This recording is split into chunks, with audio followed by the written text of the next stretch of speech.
Okay, for the rest of the day, what we're going to do is look at an example where a rate is given, and we're going to try to find information about the original function.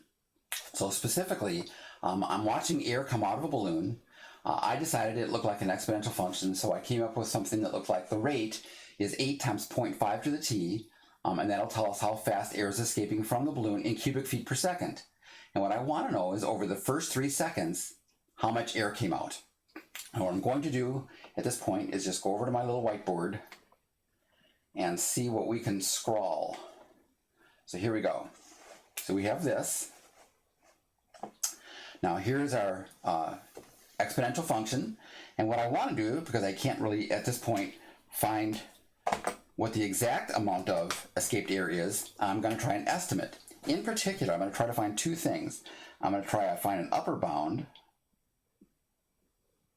Now an upper bound is just an amount that's guaranteed to be too big. Well, how can I find a number that's guaranteed to be too big for the amount of escaped air? I am going to pick the fastest at which the air ever came out and lie and say it always came out that fast. So what I'm going to do is I'm going to take the 8 cubic feet per second. I'm going to multiply by the full 3 seconds. Now, did the air come out that fast? No, it almost never came out that fast. This number is going to be way too big. But the seconds cancel, and what I get is 24 cubic feet of air, which I know is guaranteed to be way bigger than the actual amount of escaped air. To find a lower bound for the amount of escaped air,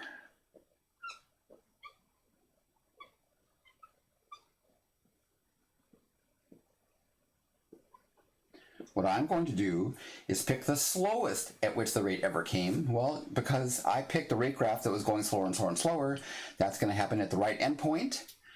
And we can see that the rate at that point was actually 1 cubic feet per second. So I'm going to write down 1 cubic foot per second.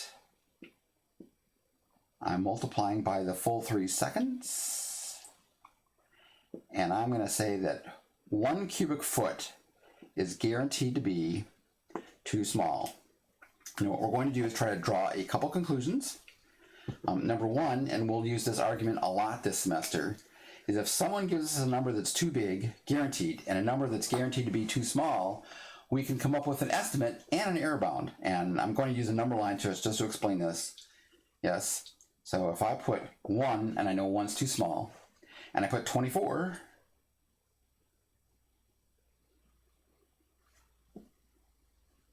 no, sorry, this is 3. I can multiply 1 times 3. There we go. Now I feel better. 27 divided by 2 is 13 and a half, I think. Well, we'll see. 13 and a half. So what I'm going to say is my best guess is 13 and a half cubic feet per second. No, cubic feet. Yes, but I can do a plus or minus error because of this, right? Ready? I know the actual error is somewhere between 3 and 13.5. So the error, the actual error, has to be smaller than the distance between 3 and 13.5. And since this distance is 10.5, I'm going to put 10.5 over here. And it's 10.5 cubic feet. I'm not sure that's showing up. It is, yay. I have an estimate and an error bound for the amount of escaped air. You're going to notice that's a terrible estimate because 10.5, the error is almost as big as my estimate. Now, one more thing, and this is actually a big, huge, monstrous calculus thing. Let's see, I haven't used, well, I'm going to use green. We'll try what looks like orange. Yeah.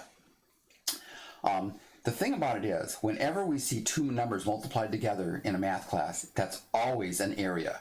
What possible area could that be? Ready? The 8 is the vertical height, the 3 is the horizontal distance, and so the 8 times 3 is actually the area of that rectangle. So when we calculated an estimate for an upper bound for the amount of escaped air, what we actually did was calculated the area of that rectangle. Now what does that have to do with the rate graph? Notice that the area we calculated was bigger than the area under the rate graph. So when we find an upper bound for the amount of escaped air, that gave us an upper bound for the area under the rate graph. It works the same exact way over here. When I took 1 times 3 and I multiplied it and I got 3 when I did it right, yes, 1 times 3 is that little area in there.